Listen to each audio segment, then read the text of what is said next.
Uganda Counseling and Support Services has implemented various activities in fulfillment of its vision, focused on the thematic areas such as spiritual development, education, clean water, medical care, mental health counseling, economic empowerment, and agriculture. Through your support, lives have been changed.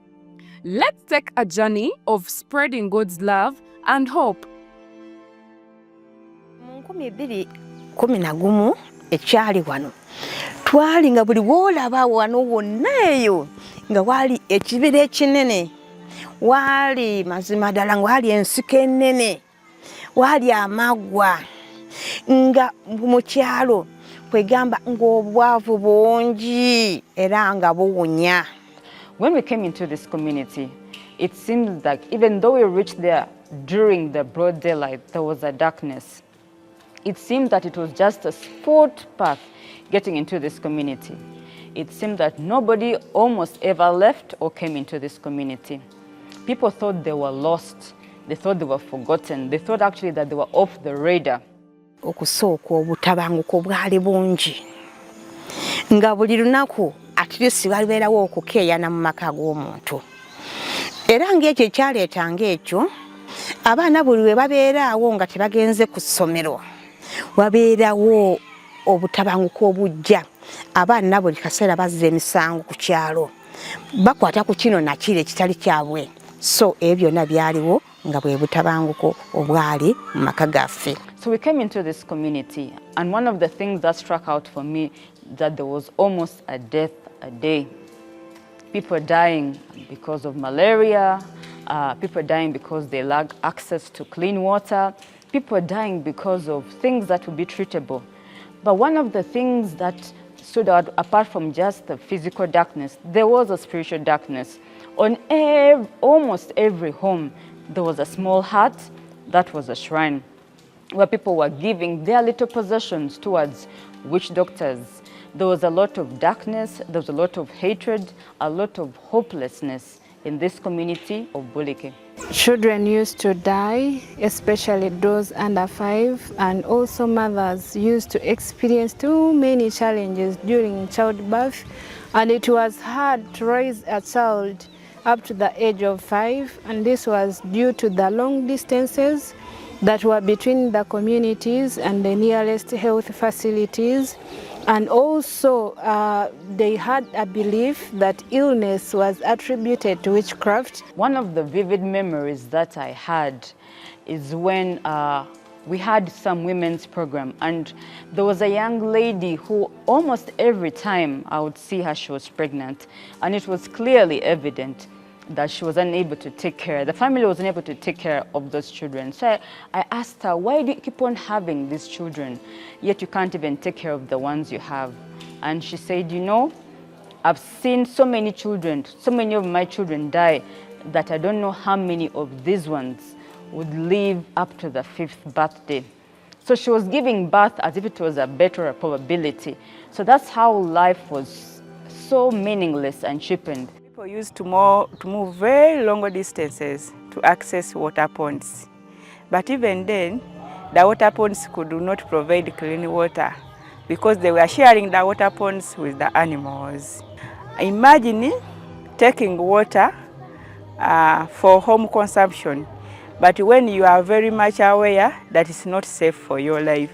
But because you have no option, it's the only water you have to take. When we came into this community of Bulike, children were not going to school because the nearest school was probably 5 or 6 miles away. And even worse still, most parents fear to take their children to school because most of them were kidnapped and their bodies mutilated for child sacrifice. Wali abaana abatasoma nga mazima buli mwana buli muntu ali mu bibye. Kwegamba nga essuubi teririiwo, ng'omuzadde talina na kyayinza kugamba mwana kubanga n'omwana ye talina solution ya mwana kugenda ku ssomero, n'omwana yaweesa essuubi. Era n'abaana baali nga tibafaayo ino okujaawa ku masomero nga batya okujja ku masomero olwa distance enene. So parents thought it's safer to have their children in their homes other than take them to school.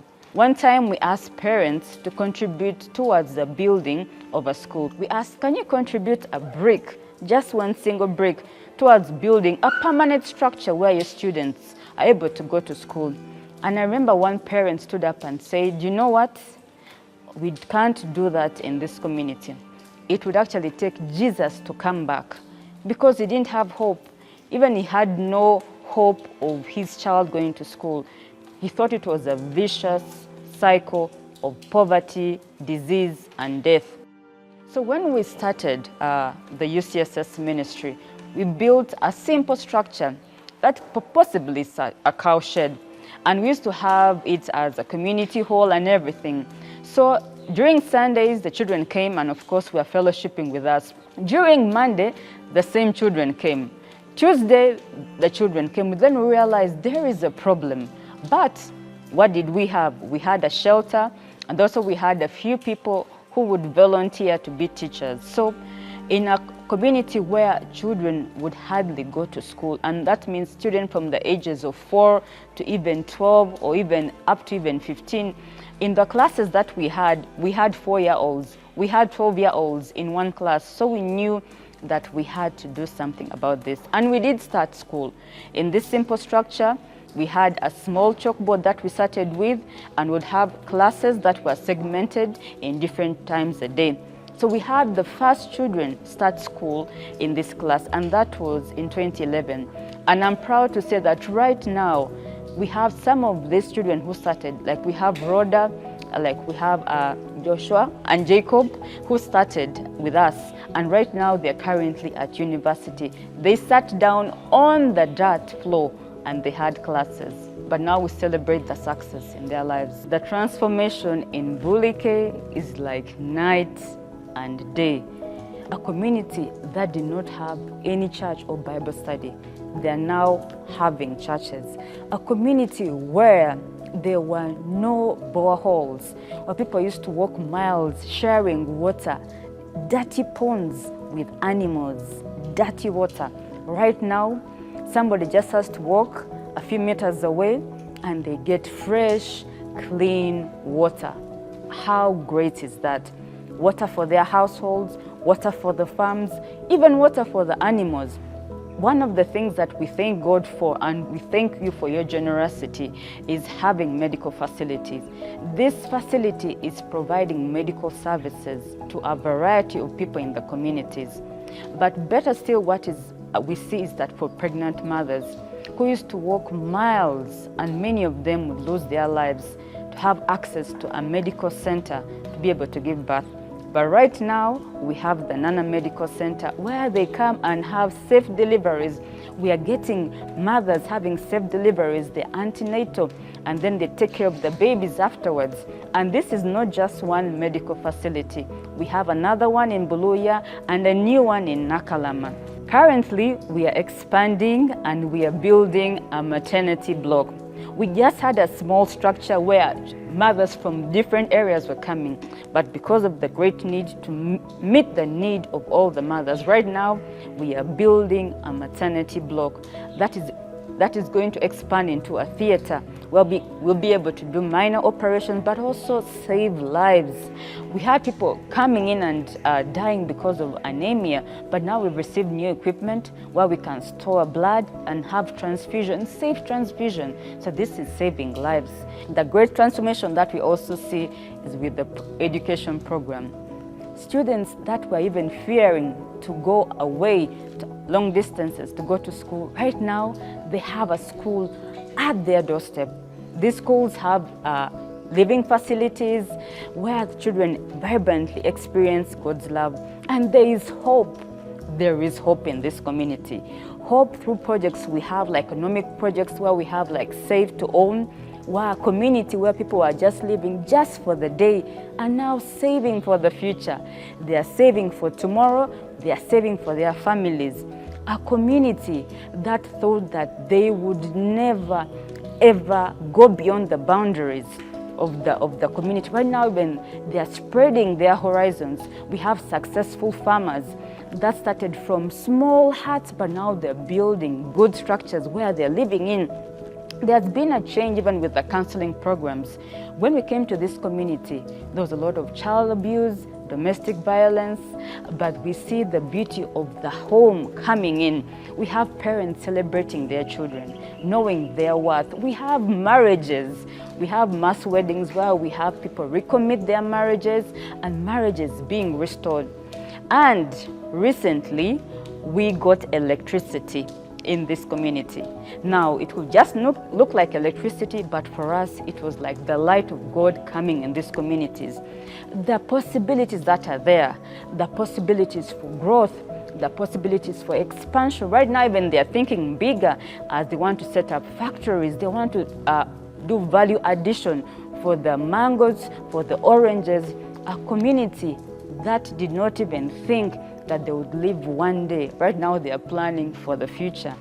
That's by the grace of God. All this transformation that we are celebrating today is because of you, our heroes of hope. You chose to give a love offering. You chose to believe that there will be transformation in this community. We thank you for your sacrifice. We thank you for your commitment to see a transformation in these communities. We could not have done this without you, without your prayers, without your wise counsel and support, without you holding hands with us. Over the years in ministry, there has been a lot of challenges, but one of the things we thank God for is for you to choose to believe in this vision. The vision that transforms a community out of the pit of darkness. And right now, there is hope, there is joy, there is strength because of you believing in, because of you sacrificing, and because of you choosing to love the people of this community. Thank you.